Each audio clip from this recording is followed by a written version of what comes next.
अब तक आपने इजराइल और हमास के बीच छिड़ी जंग की कई तस्वीरें देखी हैं। इस युद्ध ने कई घरों को तबाह कर दिया।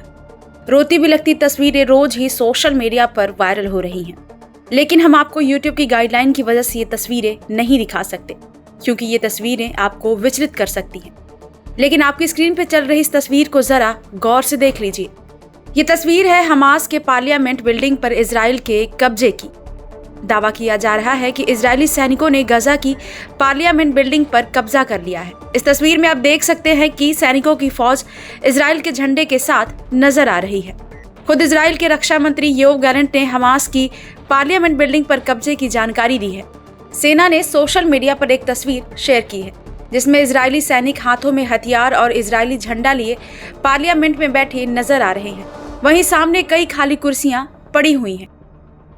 गजा सिटी की इस पार्लियामेंट बिल्डिंग पर पिछले 16 सालों से हमास का कब्जा था। अब इजराइल के रक्षा मंत्री योव गैलेंट ने दावा किया है कि हमास ने गजा पर पूरी तरीके से नियंत्रण खो दिया है। बीते 16 सालों से गजा पर हमास ने कब्जा जमा रखा था, लेकिन इजराइल के हमलों के चलते हमास के आतंकी पस्त पड़ गए हैं। रक्षा मंत्री का कहना है कि हमास के आतंकी अब जान बचाने के लिए दक्षिण की तरफ भाग रहे हैं, तो वहीं नागरिक हमास के ठिकानों को लूट रहे हैं। गैलेंट का कहना है कि इजरायली हमले में हमास ने अपने अहम ठिकानों को पूरी तरीके से गंवा दिया है, जिसकी वजह से गजा में हमास की पकड़ कमजोर हो गई है और गजा उसके नियंत्रण से बाहर हो गया है।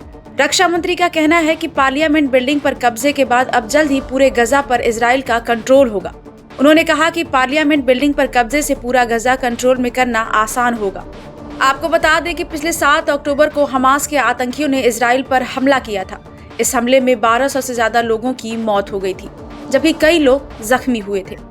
इस दौरान आतंकियों ने 240 इजरायली नागरिकों को बंधक भी बना लिया था, जिसमें बच्चे भी शामिल हैं। तब से इजरायली सेना लगातार हमास के ठिकानों पर ताबड़तोड़ हमले कर रही है। इस युद्ध को लेकर इजराइल के प्रधानमंत्री बेंजामिन नेतन्याहू ने साफ कर दिया है कि हमास के खात्मे तक जंग जारी रहेगी।